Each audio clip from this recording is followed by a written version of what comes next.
Listen up, survivors. This is Mr. Don't BS Me coming at you from the barricades in Pike County, Illinois, where the only thing we're flipping is the bird to the brain-dead horde trying to eat our state alive. Today we're talking about the latest skirmish in the conservative trenches. That online dust-up between Thomas Devore and Chicago flips red.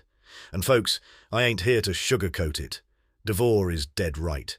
Flip Chicago red ain't some pure-hearted grassroots militia holding the line for free. They're sellswords, straight-up mercenaries in the culture war. They're a for-profit outfit and they don't hide it.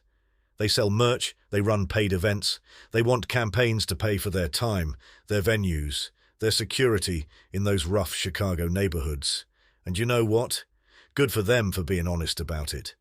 Most of these activist groups wrap themselves in 501c3 sheep's clothing and pretend they're doing it for the children, while the money goes to support anti-American propaganda. At least these folks admit they're running a business. But here's the part the keyboard warriors on both sides keep missing. These sellswords are actually on the ground in Chicago, swinging the machete at the real zombie propaganda machine. Day in and day out, they're fighting the same left-wing infection that's funded by the exact same NGOs. We have a list of 500 and dark money outfits bankrolling those No Kings protests. You know the ones. The big anti-Trump, anti-common sense rallies that packed Grant Park last month with useful idiots, participants in a war they don't understand, marching under Soros-linked banners, indivisible coordination, ACLUIL muscle, and every other progressive grift group tearing at the moral fabric of this country. Those protests ain't organic.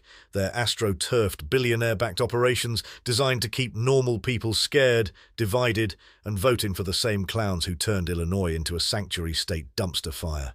Flip Chicago Red is in the streets countering that poison. They're interviewing candidates, holding events, pushing back on the narrative that's keeping J.B. Pritzker's fat cat machine in power. So yeah, they're sellswords. But right now, they're selling their swords to our side of the fight. And that's exactly why all this infighting is stupid. Devore is calling out the hustle, fair enough. But turning it into a public food fight just hands ammunition to the real zombies. We got one job in November. Remove Pritzker. That's the prize. Everything else is noise. You remember the old adage? The enemy of my enemy is my friend. Well, in a zombie apocalypse, you don't turn away the guy with the shotgun just because he charges for ammo and won't swear a blood oath to your exact manifesto. Just hand him a clip, you watch his back. Flip Chicago Red doesn't have to love every syllable Darren Bailey says. They don't have to endorse him tomorrow. As long as they're out there hacking away at the propaganda that's keeping Pritzker's boot on our necks, they're useful. Thomas Devore, you're right to call out the grift.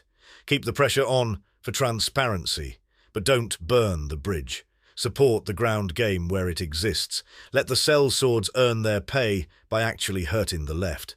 And to Chicago Flips Red, stop acting shocked when people question motives in a for-profit operation. You chose the mercenary life, own it. But keep fighting the real enemy instead of nursing hurt feelings. Because at the end of the day, survivors, this ain't about who gets the most likes or the biggest cut of the endorsement money. This is about whether Illinois stays a blue state graveyard or gets a chance to breathe again. Eye on the prize, people. Eye on the prize. Pritzker's the big bad at the end of the level. Everything else is just zombies in the hallway.